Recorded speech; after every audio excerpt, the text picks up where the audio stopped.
హల్లెలూయా. దేవునికి స్తుతులు చెల్లించుకుందామండి. ఎవరైనా ఒకరు స్తుతి చెప్తూ ఉంటుండగా అందరము స్తుతి చెల్లిద్దామండి.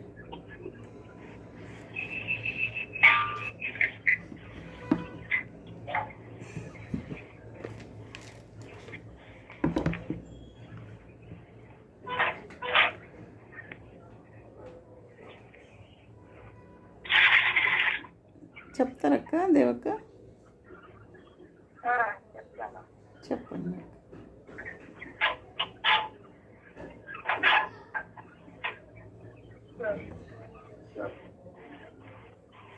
ఆకాశములో నుండి ఆహారం ఇచ్చినందుకు దేవా స్తుతి స్తోత్రం నాయనా. ఆహారం ఇచ్చిన దేవా మీకే స్తుతి స్తుతి స్తోత్రం నాయనా. ఆయన తన ప్రజలను సంతోషముతో వెలుపలికి రప్పించినందుకు దేవా స్తుతి స్తోత్రం నాయనా. ఆయన తన ప్రజలను సంతోషముతో వెలుపలికి రప్పించిన దేవా మీకే స్తుతి స్తుతి స్తోత్రం నాయనా. ఆయన తన నామమును బట్టి మనలను రక్షించినందుకు దేవా స్తుతి స్తోత్రం నాయనా. ఆయన తన నామమును బట్టి మనల్ని రక్షించినందుకు దేవా మీకే స్తుతి స్తుతి స్తోత్రం నాయనా. ఆశగల ప్రాణమును ఆయన తృప్తిపరచుచున్నందుకు దేవా స్తుతి స్తోత్రం నాయనా. ఆశగల ప్రాణమును తృప్తిపరచుచున్నందుకు దేవా మీకే స్తుతి స్తుతి స్తోత్రం నాయనా. ఆకలి కొనిన వారి ప్రాణమును మేలుతో నింపుచున్నందుకు దేవా స్తుతి స్తోత్రం నాయనా. ఆకలి గల వారి ప్రాణమును మేలుతో నింపుతున్నందుకు దేవా మీకే స్తుతి స్తుతి స్తోత్రం నాయనా. ఆయన ఇత్తడి తలుపులను పగులగొట్టినందుకు దేవా స్తుతి స్తోత్రం నాయనా. ఆయన ఇత్తడి తలుపులను పగలగొట్టినందుకు దేవా మీకే స్తుతి స్తుతి స్తోత్రం నాయనా. ఆయన తన వాక్కును పంపి నన్ను బాగు చేసినందుకు దేవా స్తుతి స్తోత్రం నాయనా. ఆయన తన వాక్కును పంపి నన్ను బాగు చేసినందుకు దేవా మీకే స్తుతి స్తుతి స్తోత్రం నాయనా. ఆయన నీతి నిత్యము నిలకడగా ఉన్నందుకు దేవా స్తుతి స్తోత్రం నాయనా. ఆయన నీతి నిత్యము నిలకడగా ఉన్నందుకు దేవా మీకే స్తుతి స్తుతి స్తోత్రం నాయనా. ఆయన తన ఆశ్చర్య కార్యములను జ్ఞాపకార్థ సూచనగా నియమించినందుకు దేవా స్తుతి స్తోత్రం నాయనా. ఆయన ఆశ్చర్య కార్యములను మనకు జ్ఞాపకార్థ సూచనగా నియమించినందుకు మీకే స్తుతి స్తుతి స్తోత్రం నాయనా. ఆయన తన ప్రజలకు అన్యజనుల స్వాస్థ్యమును అప్పగించినందుకు దేవా స్తుతి స్తోత్రం నాయనా. ఆయన తన ప్రజలకు అన్యజనుల స్వాస్థ్యం అప్పగించినందుకు స్తుతి స్తుతి స్తోత్రం నాయనా.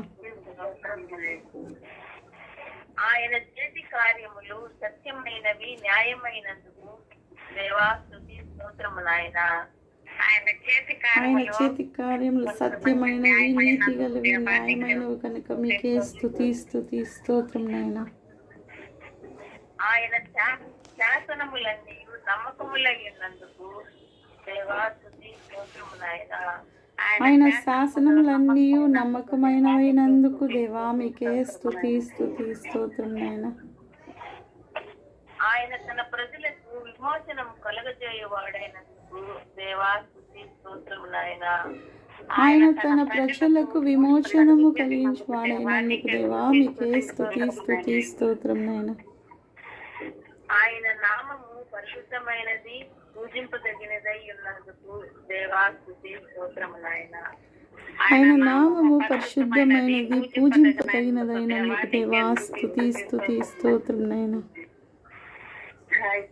స్తోత్రాలను బట్టి దేవునికి మహిమ ఘనత ప్రభావం ఆయనకు మాత్రమే యుగముల వరకు కలుగునుగాక.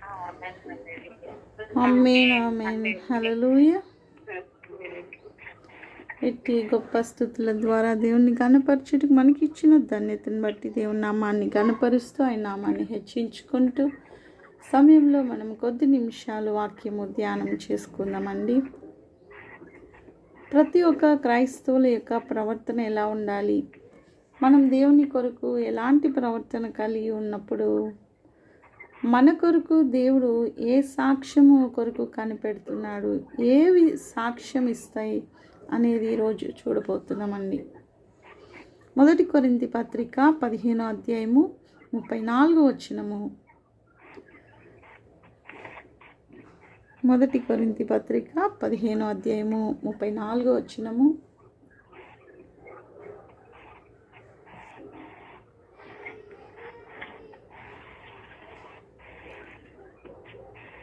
నీతి ప్రవర్తన గలవారే మేల్కొని పాపము చేయకుడి, దేవుని గూర్చిన జ్ఞానము కొందరికి లేదు.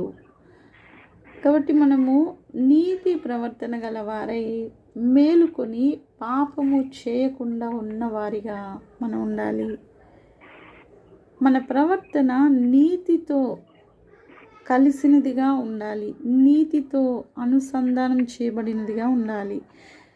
కాబట్టి ఇది మన సొంత ప్రవర్తనలో మనకు లేదండి. ఇది ఆల్రెడీ ఎప్పుడో ఏదేను వనంలో ఆది మానవులైనటువంటి మన పితరులు ఆదాము అవ్వలు దగ్గర నుంచే మన ప్రవర్తన పాడు చేయబడ్డది. అది అపవాది చేత దొంగిలించబడిందండి.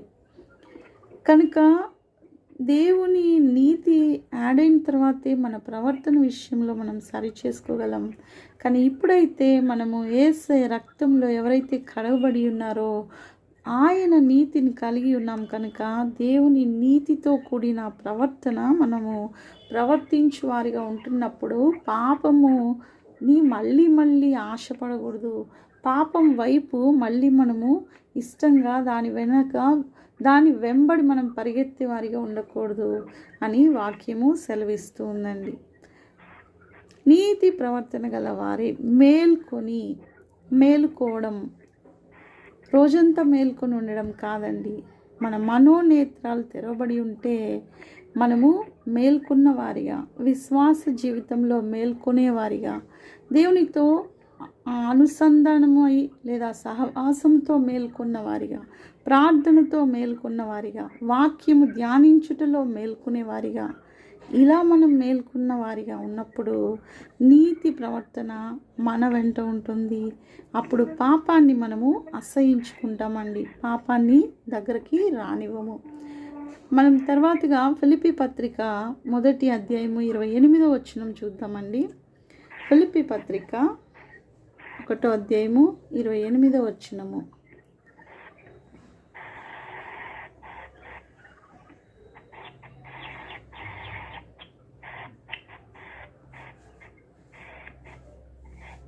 విషయములోను ఎదిరించు వారికి బెదరక అందరూ ఒక్క భావముతో స్వార్థ విశ్వాస పక్షమున పోరాడుచు ఏక మనసు గలవారై నిలిచి ఉన్నారని నేను మిమ్మల్ని గూర్చి వినులాగున మీరు క్రీస్తు సువార్తకు తగినట్లుగా ప్రవర్తిస్తుంది. అప్పుడు మీరు బెదరకుండా వారికి నాశనమును మీకు రక్షణయను కలుగునందుకు సూచనయ్య ఉన్నది. ఇది దేవుని వలన కలుగునదే. ఆమేన్, హల్లెలూయా. ఇక్కడ స్వార్థ పక్షంలో మన ఏక మనసు గలవారై నిలిచి ఉండాలండి. ఎలా అంటే క్రీస్తు స్వార్థకు తగినట్లుగా మన ప్రవర్తన మార్చుకుంటూ మనం ముందుకు వెళ్ళేవారిగా ఉండాలని వాక్యము సెలవిస్తుంది. కనుక ఎప్పుడు కూడా వాక్యము ధ్యానించడంలో మనం ఎప్పుడైతే ఆసక్తిగా ఉంటామో వాక్యము మనల్ని సరిచేస్తుంది, వాక్యము సరిదిద్దుతుంది, వాక్యం మన ప్రవర్తనని మారుస్తుంది. కనుక మనము దేవునికి ఇష్టలుగా జీవించగలం. 1 పేతురు పత్రిక 4వ అధ్యాయము 19వ వచనము. 1 పేతురు పత్రిక ఫిలిప్పీ పత్రిక 1:27-28 అక్క. 1 పేతురు పత్రిక 4:19.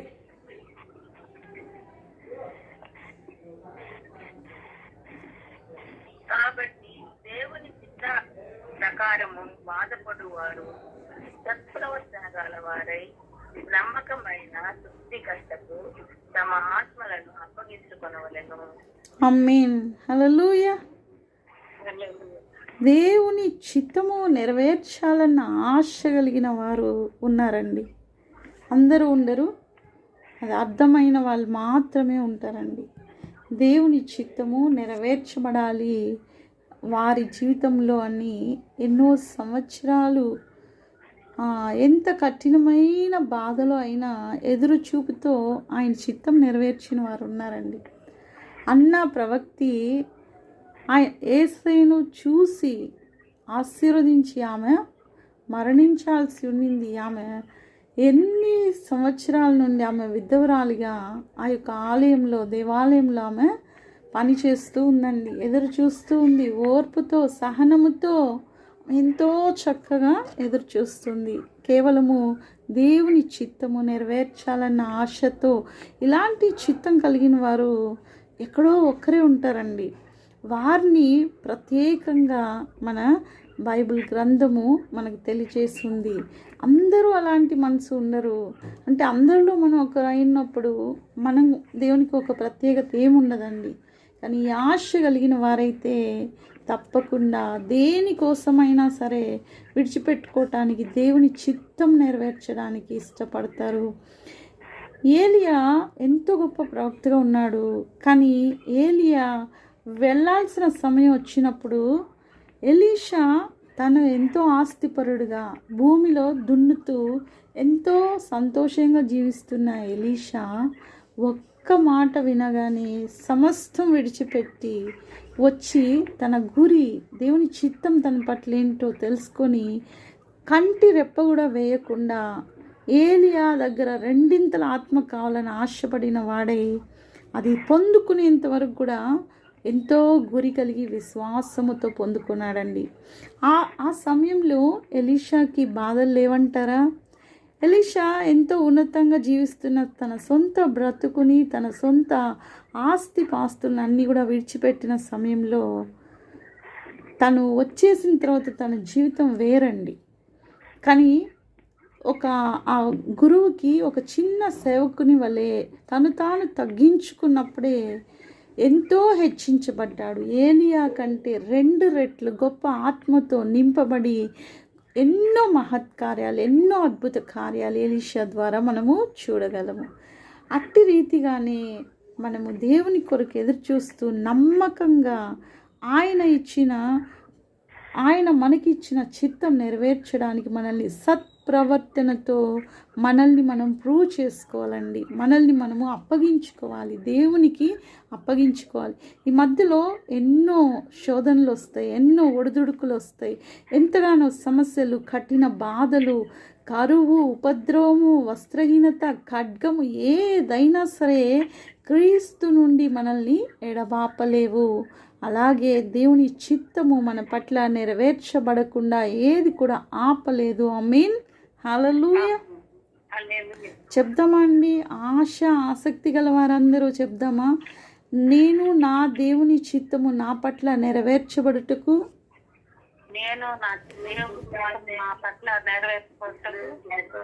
ఏ ఒక్క సమస్య, ఏ ఒక్కటి నన్ను ఆపలేదు.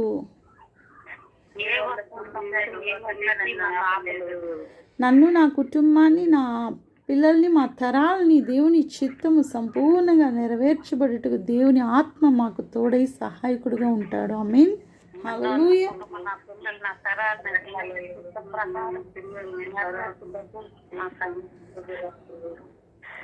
ఆమేన్, హల్లెలూయా.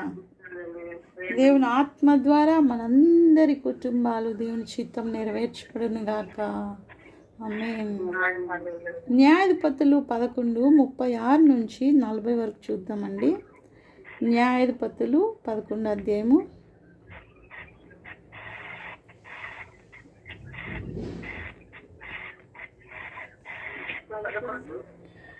36 నుంచి 40 వరకు.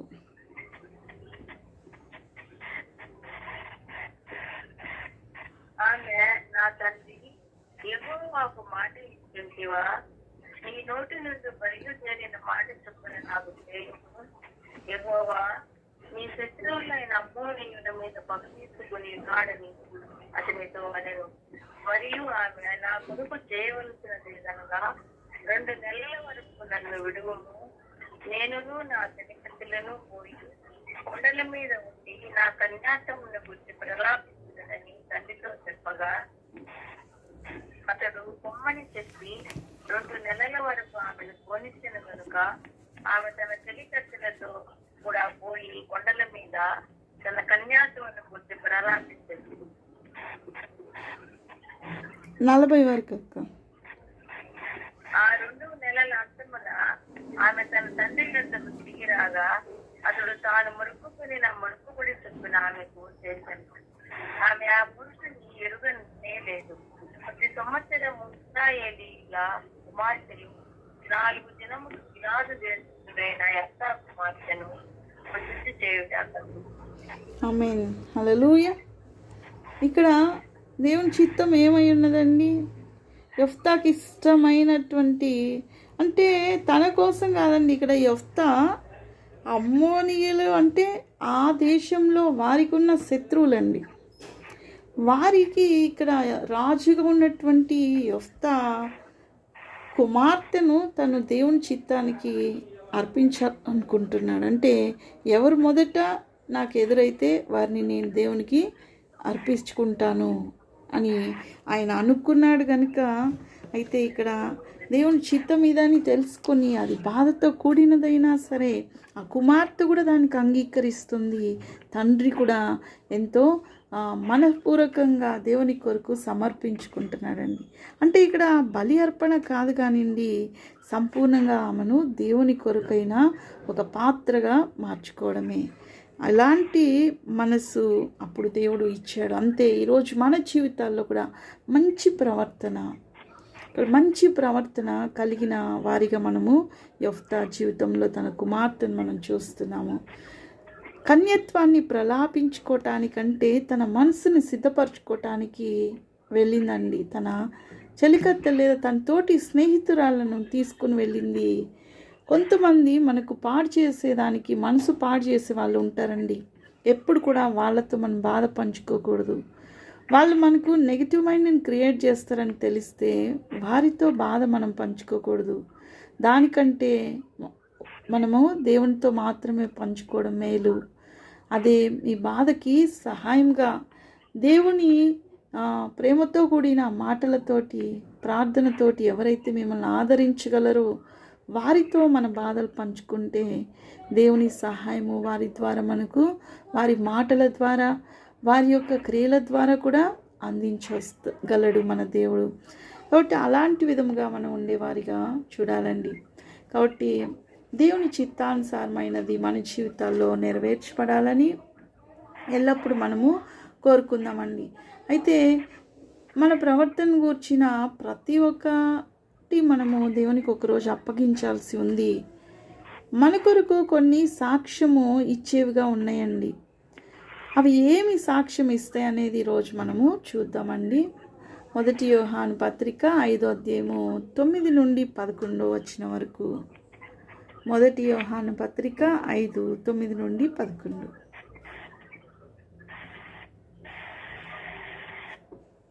1 యోహాను 5వ అధ్యాయము 9వ వచనం నుండి 11వ వచనం వరకు.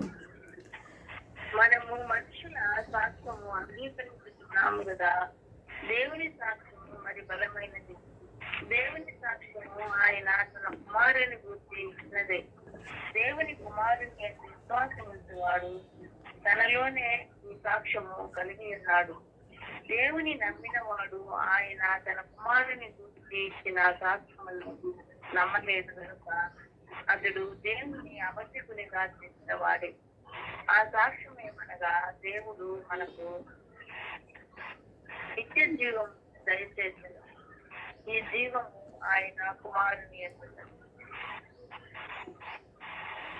దేవుని కుమారుని అంగీకరించేవాడు జీవము గలవాడు, దేవుని కుమారుని అంగీకరించని వాడు జీవము లేని వాడే.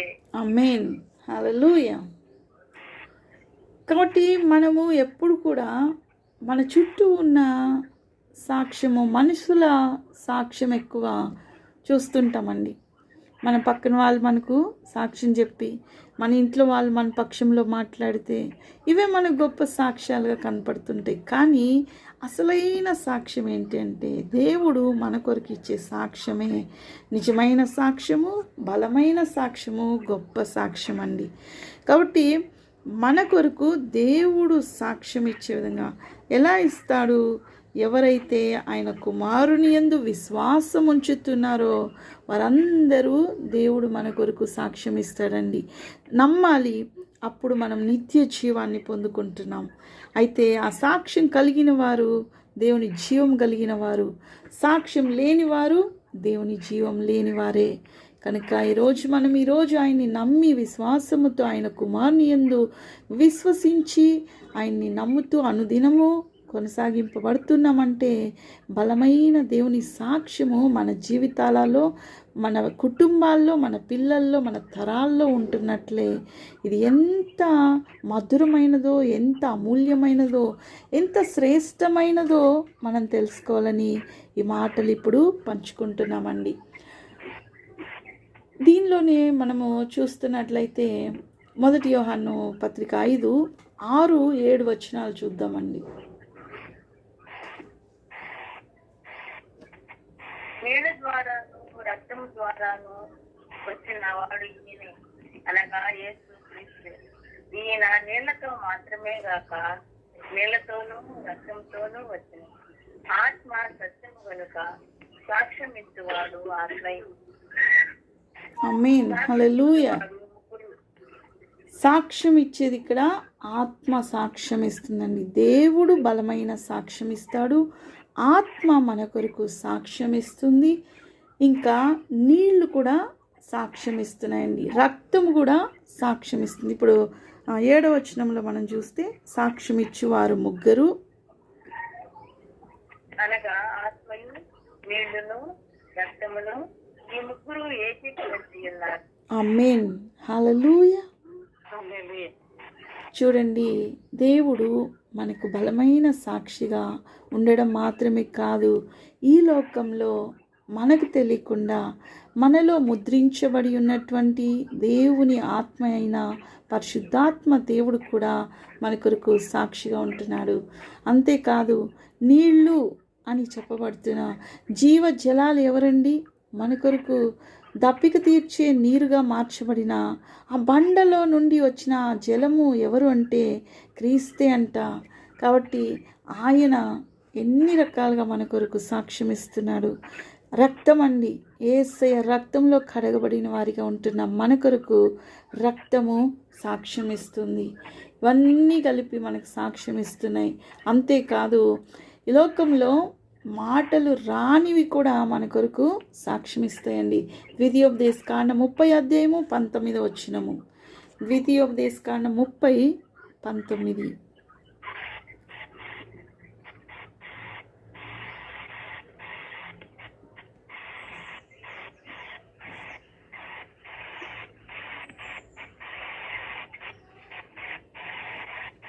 వీడు జీవమును మరణమును ఆశీర్వాదమును శాపమును నేను నీ ఎదుటను వచ్చి నీ ఆకాశములను నీ మీద సాక్షులుగా నిలుపుతున్నాను. ఆమేన్, హల్లెలూయా. దేవుడు జీవాన్ని, మరణాన్ని, ఆశీర్వాదాన్ని, శాపాన్ని అన్నిటినీ మన ఎదుట ఉంచి దాని కొరకు సాక్షులుగా ఇద్దరిని పిలిచాడండి. భూమిని, ఆకాశమును. భూమి అంటే కింద ఉంది, ఆకాశం అంటే పైన ఉంది. అంటే కింద ఉన్నవన్నీ కూడా సాక్ష్యాలే, పైన ఉన్నవన్నీ కూడా మన కొరకు సాక్ష్యాలే. మన చుట్టూ ఎవరు లేరు అని మనం అనుకుంటాము. మనం చేసే ప్రతి క్రియ, మనం మాట్లాడే ప్రతి మాట, మనం తలచే ప్రతి తలంపు సమస్తము దేవుని ఎదుట రికార్డ్ చేయబడి ఉంటున్నాయి. సమస్తము సాక్ష్యాలుగా మన కొరకు మార్చబడి ఉంటున్నాయి అని మనము తెలుసుకోవాలండి. కాబట్టి దేవుడు మన చుట్టూ ఉన్న సాక్ష్యము ద్వారా మనల్ని ఒకరోజు తీర్పు కోసము వెళ్తున్నప్పుడు ఇవన్నీ మన కంటికి కనబడబోతున్నాయి. ఎవరెవరు ఏ సాక్ష్యం ఇస్తారో మన పక్షంలో మనకు తెలియదు. కనుక జీవిస్తున్న ఈ సమయంలో ఏ ఒక్కటి మనకు వ్యతిరేకమైన సాక్ష్యాలు రాకుండా దేవునికి ఇష్టమైన ప్రవర్తన కలిగిన వారిగా మన సాక్ష్యాలు నిలుపుకోవాలని మనం ప్రయత్నం చేద్దామండి. యాకోబు పత్రిక 5:3 చూద్దామండి. యాకోబు పత్రిక 5:3.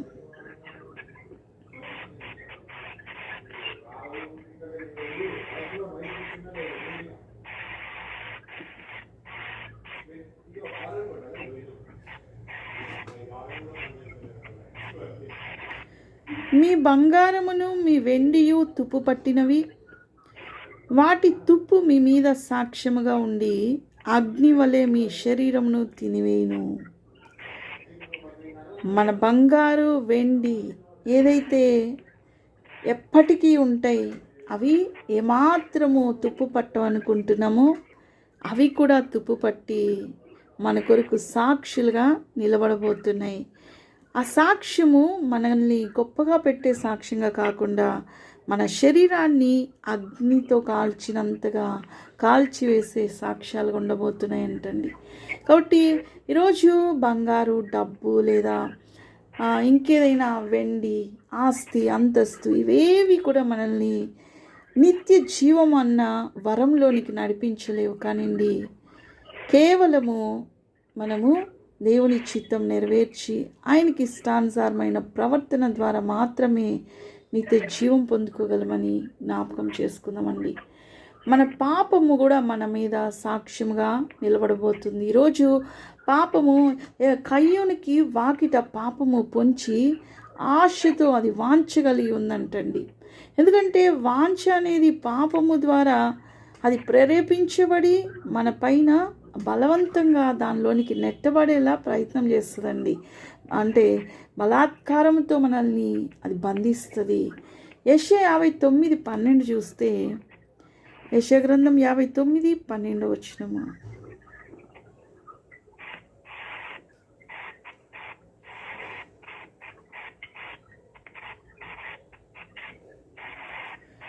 మేము చేసిన 12 అక్క 59:12. మేము చేసిన తిరుగుబాటు క్రియలు నీ ఎదుట విస్తరించి ఉన్నవి, మా పాపములు మా మీద సాక్ష్యము కలుగుతున్నవి, మా తిరుగుబాటు క్రియలు మాకు కనబడుతున్నవి, మా దోషములు మాకు తెలిసే ఉన్నవి. ఆమేన్, హల్లెలూయా. ఇక్కడ చూడండి, ఎప్పుడైనా సరే ఏదైనా ఒకరోజు మనము దేవుని యందు నిరీక్షణ కోల్పోతున్నప్పుడే మనము తిరుగుబాటు మనసు కలిగి ఉంటామండి. దేవుడు ఎప్పుడు కూడా కరెక్టే చేస్తాడండి. దేవుడు ఎప్పుడు అంటే మన కంటికి కొన్నిసార్లు అది కరెక్ట్ కనపడకపోవచ్చు, కానీ దేవుడు చేసేది ఎప్పుడు కరెక్టే ఉంటుంది. కాబట్టి మనము లేదా మన యొక్క క్రియల ద్వారా, మన మాటల ద్వారా, మన తలంపుల ద్వారా మన పాపమే తిరిగి మన కొరకు సాక్ష్యంగా మార్చబడబోతుంది. కనుక ఎవరికి వాళ్ళము మనల్ని మనము సిద్ధపరచుకుందామండి. వీటన్నిటి నుండి మనము తప్పించబట్టుకు ఇంకా దేవుని సేవకుల పాద ధూళి కూడా మనకు సాక్ష్యం పలకబోతుంది. యేసయ్య తన శిష్యుల్ని అందరి ఇంటికి వెళ్ళి, అంటే ఆయన శిష్యులుగా మార్చమన్నప్పుడు ఒక గృహాన్ని దర్శిస్తున్నప్పుడు సమాధానము వారికి మొదట పలకమన్నాడండి.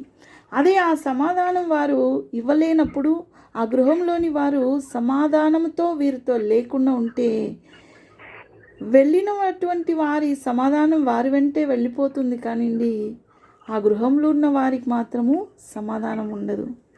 కాబట్టి ఆ యొక్క ధూళి, వారి చెప్పుల ధూళి అక్కడ విడిచిపెట్టి వెళ్ళడము అది దేవుని ఎదుట సాక్ష్యంగా మారబోతుంది. ఈరోజు మనం ఎవరినైనా దూషిస్తున్నామా?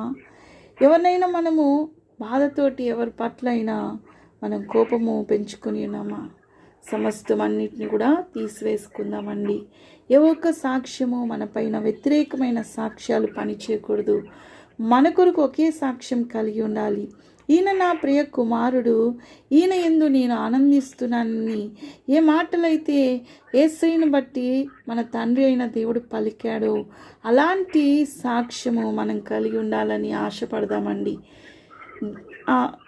ఇంకా అంతేకాదు, గోడలోని రాళ్ళు కూడా సాక్ష్యం చెప్తాయి. హబక్కూకు గ్రంథం 2:11 చూస్తే ఆ గోడలోని రాళ్ళు సాక్ష్యాలు చెప్తున్నాయి. కాబట్టి దుమ్ము ధూళి ఏంటి, గోడలోని రాళ్ళేంటి, బంగారు వెండికి పట్టే తుప్పేంటి, భూమి ఆకాశాలేంటి, ఇంకా ఆత్మ, నీళ్లు, రక్తము, ఇలాంటివన్నీ మన కొరకు సాక్ష్యంగా ఉంటున్నప్పుడు ఎవరు కన్ను కప్పి లేదంటే ఎట్టి రీతిగా ఎవరికి కనపడకుండా ఏ పాపము లేదా